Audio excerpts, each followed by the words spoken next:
mga guys, ayan nagpagawa ako guys ng pillow na heart shape. O diba guys, ang cute guys. Surprise ko kay mother. Picture nila sa kasal, o diba? Para may remembrance naman sila ni father. Ayan na nga guys. Nilagyan ko na lang siya ng yung parang net siya mga guys. Nilagyan ko siya, bumili ako. O diba? Para hindi siya direct paghawak doon sa pillow. At saka yung sa mukha nila, tinanggalan ko na lang yun ng bubbles para parang hindi siya matakpan. So ito na nga yan mga guys. So diba ang cute niya guys. Ayan, paggawa na kayo mga guys para sa mga mahal nyo sa buhay. Pwede rin sa mga jowa nyo. May jowa dyan. O sa may mag-asawa. O diba? Surprise gani ko no. May heart ba yung butang? Uy, kusog na yung kamot iguang.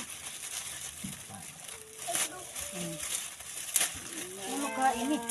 Ayaw na diha. Ay kiwa kay lain makaon dito. Abay na soya kay mamangon ta mo na lang inyo. Dito. Puyo sa bahay sa Ay picture niya do. Sana all. Kadayangan niya surprise. Oh, thank you. Maraming salamat.